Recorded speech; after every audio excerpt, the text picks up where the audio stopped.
It's the Real Estate Podcast, brought to you by Ray White, the largest real estate and property group in Australasia. And welcome to another episode of the Real Estate Podcast. We're talking to Scott Aggett from Hello House. Welcome to the Real Estate Podcast, Scott. Hi, how you doing? Yeah, not too bad. And you're on the Gold Coast. Yes, the sunny Gold Coast. You're offering something unique when it comes to someone looking to buy property. You're not a buyer's agent, but rather a property negotiator, and your role is to stand in the shoes of the buyer to negotiate on their behalf once they've identified a property of interest. So I'm guessing if you follow the logic of this through, that it speeds the whole process up for someone with the ability to maybe have a lot of balls in the air, or in this case, a lot of potential houses. So can people that are looking to buy see more of the market as a result and earlier than competing buyers? Yes, they can. And you're correct in terms of how you're breaking down my business. My role is to work with consumers that have got the ability to find their own home before I effectively stand in their shoes to out-negotiate the agent. And I can do that, as you just alluded to, across multiple different properties if they choose to at the same time. And how it works is that I get my clients to set me a target price, and then I charge them a performance fee based on how much I can save below that number. So I wanted to build Australia's only completely transparent real estate service, and it's effectively competing against what buyer's agents do.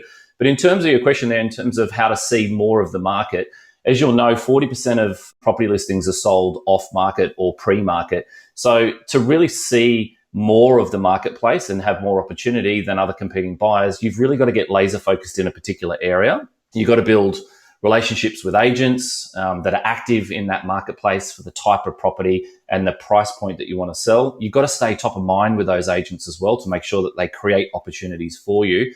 And then you've got to be ready to take action, right? Like, you've got to step in really quickly and see these properties and really commit to the process. Otherwise, you're going to join the throngs of buyers, certainly in Australia at the moment, I think, which are on average taking 6 months plus to purchase a property. And as you know, in a rising market, that's costing tens of thousands of dollars.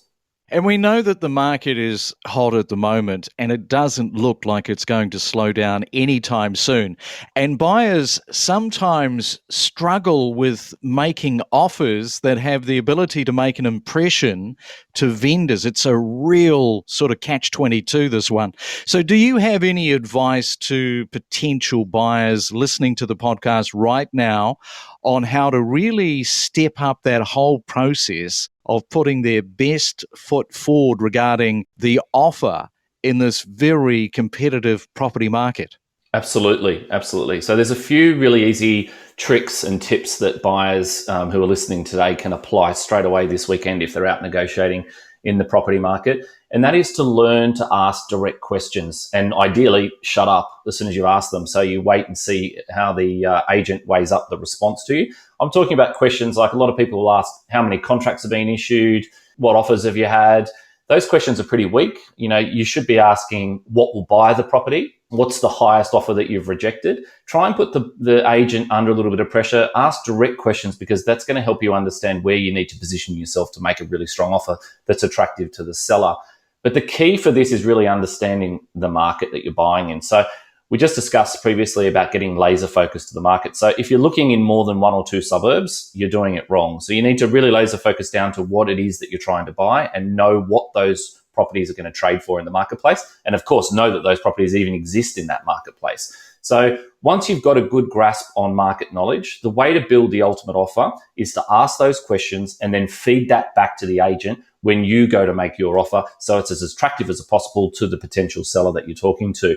The other really key thing for me is you've got to move with speed. Getting through that DD or due diligence period and getting through the buying process is crucial to cutting out the buyer competition that you've got. One little trick that I use as well is I coach my clients that my first offer is, I reckon, doing 97% of the lifting, the heavy lifting for me in terms of working out where I need to be positioned and how well I'm going to buy that property. So that falls back on the market knowledge aspect. So I'll go into a property negotiation with a really good sense of what the property is worth, rather than making a lowball offer, which I know is going to get rejected. And it's not going to help progress my offer at all with the agent, because you're not going to get a response out of the seller as to where they actually will trade at. I go in 95 to 97% of the way there to where I see market value, and I've got a line in the sand as to what I won't overpay, so I'm not emotional. And what I find that when I do that, I'll either buy the property with that first offer, or I'll get a counter offer from the vendor because I'm that close to where they want to trade at. So that really will reduce the time that it takes to get through that offer process.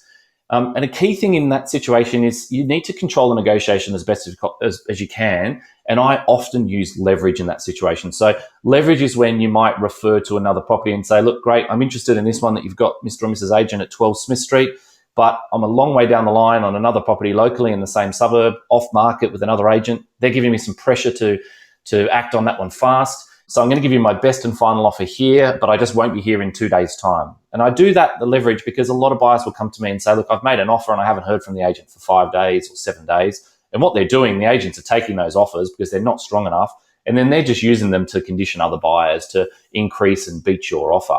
So you've got to be really conscious about the time and don't leave that door wide open. A little tip there for you as well, for your consumers, is I often use SMS. So I'll use SMS offers with the agent because it saves me heartache for my buyers, time, and time's money, of course. If I text message the offer to the agent, if it's too low, they'll reject it out of hand. And I know that I'm wasting my time at that level and I need to recalibrate where I want to spend or move on to another property. But if it's close enough, they'll ask for it to be put in writing. And that's when I know they've taken the bait, and either the agent has hit a price level where he's told the vendor that should be what market value is, or they're going to use that as a conditioning tool to get the vendor down on price to meet your offer. So that little SMS will go a long way to helping buyers fast track your offer. You know, you talk about the right question. You know, some people are just so scared to actually ask about the property price. It's like they feel embarrassed. Yeah. And you'll be shocked how many times I ask agents outright what will buy it. And when they've got no guide price or even it's an auction, and they'll say to me, oh, we've just knocked back 535. The owner's counted at 550. That type of dialogue in response, I reckon I get that probably 60 to 70% of the time back from agents, even in this market. So if you just ask those questions, you'll be surprised at the answers that you get back, and then you can formulate your offer strategy to go forward and confidently get through that DD and make sure you don't overpay. And you talk about speed. I mean, speed it's the currency. Speed, the speed of the deal, of the negotiation, is the currency of what you're doing, the end result. And some people are just so slow, and you can't afford to be slow in this market. Absolutely. I mean, that's probably the biggest difference between professional property buyers and just the general public. It's the speed at which we can get through the due diligence period and navigate that buying process. So you've got to realize that if you're competing in this market with multiple buyers, and in some areas of Australia at the moment right now, I'm competing against 50 buyers on the same property on the same day, you've got to get through that DD fast. And it doesn't mean rushing. A lot of buyers think, oh, it's rushed, I'm going too fast. But it's having the confidence to know what's going to come next and what you've got to do to get your ducks lined up to be in a position to make a successful offer. So speed absolutely kills a deal. And if you can make sure you move really quickly, you'll be in pole position. And I'm guessing that one of the real frustrations for somebody like you is probably dealing with lowball offers, which just don't work in this market. Yeah, lowball offers are silly because of the reasons I referred to earlier, that if you make an offer that's too low, it's simply going to get rejected in this market by the agent or the private seller. You're not going to learn anything about the vendor's motivations or expectations on price. So you've got to think more about where market value is and then determine what you're happy to pay and then structure your offer around that. There's no point trying to go for a bargain 20% or 10% below in this market if you know there's a lot of comparable sales that stack up at a certain price point. If you're dealing with, a country property, a regional property, or a unique property in a capital city, for example, it may be a little bit harder to find some comparable sales evidence, but that's where you've really got to work hard. Often I'll fall back on other agents that are competing. They may have seen the property. They may have had other buyers that have offered on the property previously. They may have spoken to the owners and understand what their expectations are. So I'll ring some of the competing agents locally and say, look, 12 Smith Street's on the market, can't find a lot of comparable sales. Can you help me? And they may say, oh, actually, yeah, one of our buyers has just had 1.2 knocked back and we've been told 1.3 buys it. You just never know unless you ask the question. So if you can't find good comparable sales, you need to dig deeper rather than just throwing random numbers out there that aren't going to help. I think one of the things that you do offer, in fact, any buyer's agent, and you're not exactly that, but in your situation, you're not an emotional buyer. You do take all the emotion out of it, which kind of speeds up the process. You're not going to go down that whole rabbit hole for a potential buyer that you're representing. Yeah, correct. I can make quick decisions, educated decisions. I understand what's going to come next in the process. I very often understand what's going to come next out of the agent's mouth. Having been a leading agent in Australia and London for 25 years myself, I coached agents on scripts and dialogues.